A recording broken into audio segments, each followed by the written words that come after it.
What's going on, everyone? It's Toxic here today, and I kind of want to be giving a book recommendation due to a question asked by me from Jonathan Fields. Can you please make a video on a list of books that you recommend to your listeners and myself that we should read so we can learn more about past history, reality?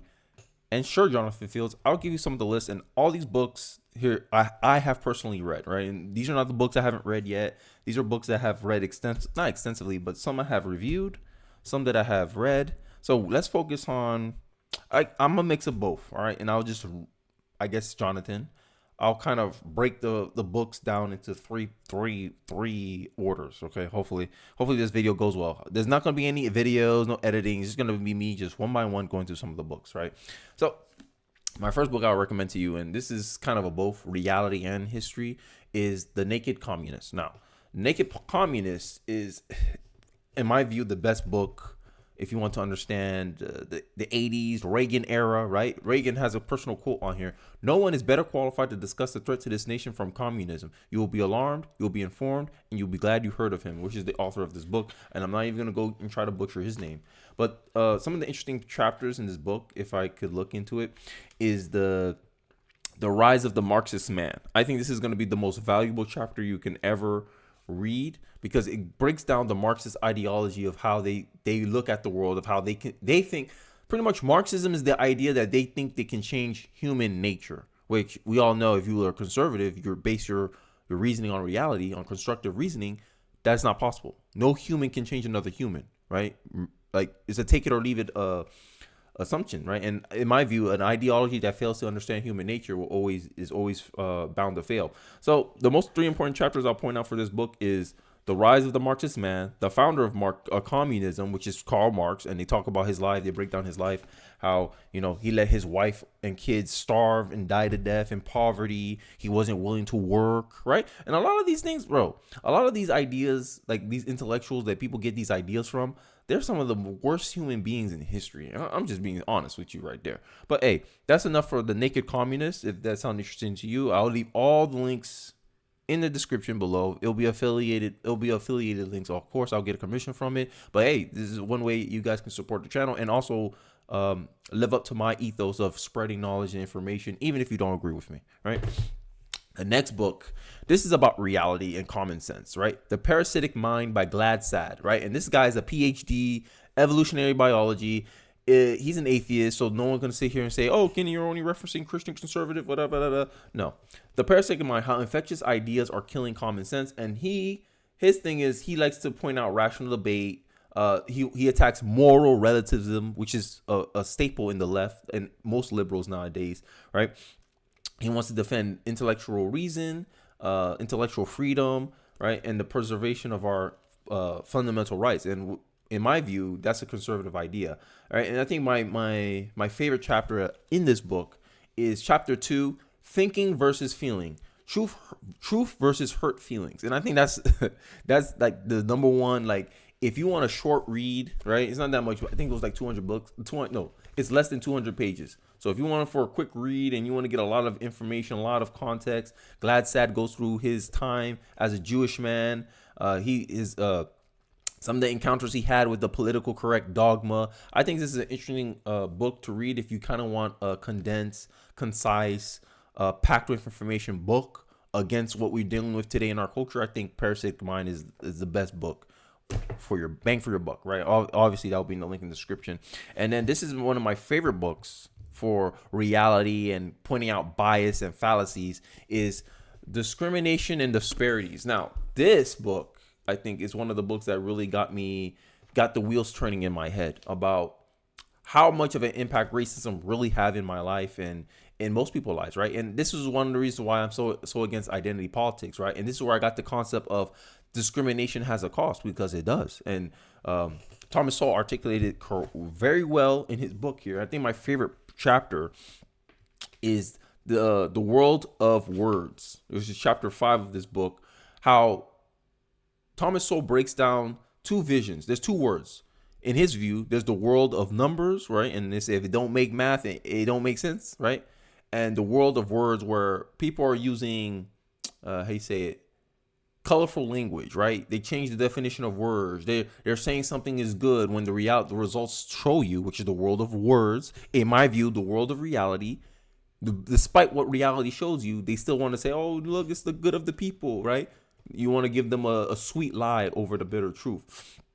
And I think some of the also one of the things he also hit at in this book is social visions and human consequences, where he points out this dichotomy that a lot of intellectuals and a lot of politicians are not incentivized to actually solve problems or be truthful or even to admit when they're wrong, is because they have this vision of how society is supposed to be.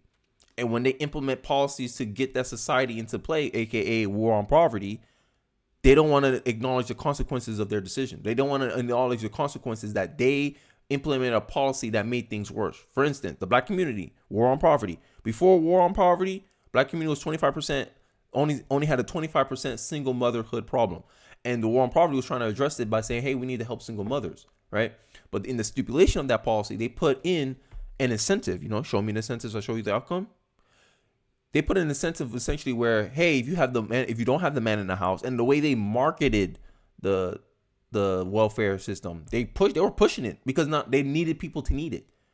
Now it created an incentive where women go, I don't need my man, and it put them in a situation where they'll have a higher propensity of poverty. Single women are statistically have a higher propensity for poverty. Single mothers especially, right?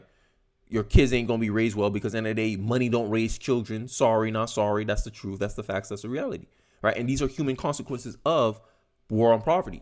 But you think any politicians from the Democrats will acknowledge this reality? No, they won't, because at the end of the day, it doesn't benefit their social vision, how they perceive the world. And I think this is a great book if you just want to cut through all the BS and just want to understand that our country are ran by a lot of people that are very idealistic, but they don't have the pragmatic ability to actually point out and understand what's going on in our world. But hey, I digress. Now, the next 3 sections of books is going to deal more with history in a way. And this is my personal favorite. I'm a black man. Obviously, I have to throw something in. So Red, White, and Black. I know I've been doing a lot of videos with Robert L. Woodson. If you don't know who Robert L. Woodson is, maybe I'll put clips of him in the video. But I did some videos. I highlighted him before. And he, oh my God, bro. He's part of the Woodson Foundation, not Woodson Foundation, the Woodson Center, which is in cahoots with this counter narrative to 1619. This book was written to counteract 1619. Is a group. There you go. Is a group called 7076 United. And this book is just a group of essays where they call out the race hustlers and revisionist, right? Because this is what essentially a lot of history you get in mainstream media is revisionist history, right? Rejecting this false narrative, a collection of the most prominent and respected black scholars and thinkers have come together to correct the record and tell the true story of black Americans in all its complexities, diversity of experience, and pungency, right? So the reason I like this book so much is that it highlights parts of history that public school and our education system don't like to highlight. They don't like to highlight the fact that there was ex-slaves people that were born slaves and died millionaires. They don't want to highlight the fact that black people were able to start their own businesses despite segregation, right? Their neighborhoods were very safe, 85% married, right? College, we were graduating college at a higher rate, at the same rate as white kids during segregation and stuff, right? And this is one of the reasons why some people said forced integration was a bad thing, right? Because it essentially removed black kids that were already in good schools, put them in an environment that wasn't much productive for their learning, because also obviously there was hostilities there by being forced to associate with someone that you weren't quite ready to associate with, right? And they point out how some of that played in a factor of black people falling behind in school, because at the end of the day it's a distraction. How can you learn when you are in this environment with so much tension? And this is what they give a lot of essays, right? It's not just one person. It's like Shelby Steele, Carl the Swine, it's contributors, and all of them have their little piece of the essay in there. And I think the most important chapter in the book, I forgot to mention this because I kind of went on a tangent there. Bear with me here, guys. right? So this is the dedication, and I like this dedication, and I think this is one of the reasons. This is why I picked up this book. No nation is perfect, but America, more than any other, is a place where people from every imaginable background has been able to pursue their dream and realize their potential. Is this true or false? True. For me, it's true. Americans have never met a problem we are afraid to tackle or challenge we can't overcome. We never met a challenge that we can't overcome. This is real black empowerment for me, right? And I think if you're a conservative, I think it is our duty to show people how they can make it in this country instead of complaining about what the left is portraying, right? In fact, those of us who have faced the most formidable challenge in life often become our strongest leaders and our greatest patriots. This is true.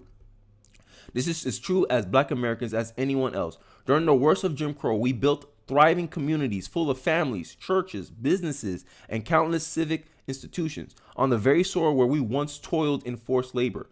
We found the seeds of our liberation, right? At a time when many are trying to pull us apart by stroking grievances and sowing discord, the overwhelming majority of Americans remain devoted to our founding principles and to one another. This book is dedicated to those countless millions who love our country despite its flaws and long to live together in peace. And this is the message of this book. And I think if you're interested in a counter narrative to the 1619 Project, this is your book. All right. So I'm gonna leave it off right there. Now, you know me. I had to throw in something about government corruption. So this is the Puppeteers by John Crafty. I probably butchered his name, right? But just point out to all the political corruption that's going on in politics today. And it's mostly associated with the Democratic Party because at the end of the day, Democratic Party, they're in cahoots with big business. Obviously, Joe Biden had the biggest donation. I guess he raised the most money out of both candidates in the 2020 election. Why does it feel like no matter what happens in American politics, the Democrats still get their way? And he talks about pretty much the bureaucracy in the government, how Democrats strategically expanded the government, make these, they always make, when they extend an agency, they always make that agency independent from from themselves because they want these actors to act without them, right?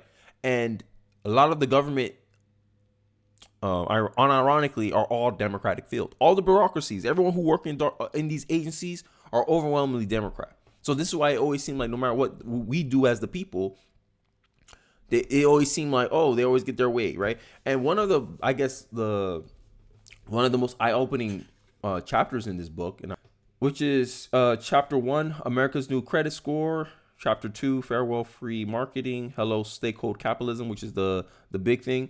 And to me, the most important, this is the most important chapter of the book. Chapter 3, the Progressive Catch-22, right? And he points out an example how Democrats always paint themselves as a party that, oh, we go after big businesses. Well, they have a political motivation to do that. Not because they want to help the little guy. It's because during the Obama era, I forgot his name, Eric Holder, if anyone is politically informed, this book talks about Eric Holder's little scheme with the DOJ, is that when they used to fine companies or hold corporations accountable as part of plea deals, when a corporation say, hey, we don't want the bad press, we'll take a plea deal with you. Eric Holder's DOJ used to be like, oh, okay, for your plea deal, we need you to donate this amount to this progressive nonprofit. You always wonder how all these progressives can just wait around, do outreach, grassroots things, and just hound you to death in college campuses. That's why. Because when the Democrats used to go after a corporation, the corporation was just settled because they don't want the bad press. And then Eric Holder's DOJ will be like, okay, here you restitute the victims of your regulatory violation, and then here you donate to our progressive groups over here. And Republicans were up in arms, say, hey, look, you're creating a slush fund for progressive for your causes, pretty much, and this is politically motivated.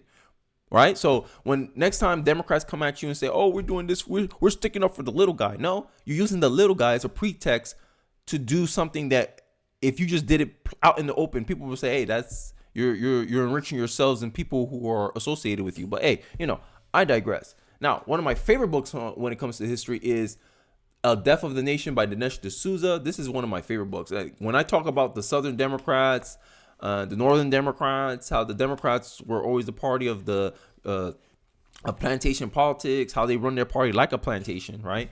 Oh, you ain't vote if you don't vote for me, you ain't black. Joe Biden, right? So one of the things I like about Dinesh's book, A Defamation, is that it makes valid arguments about how Democrats from the beginning have never been good for black people in a sense, right? The party of enslavement, the psychology of the democratic master class, which is chapter 3 of this book, right? And then he also talks about the plantation crisis and how Democrats North and South fought to extend slavery, which I think is one of the most important parts of this book.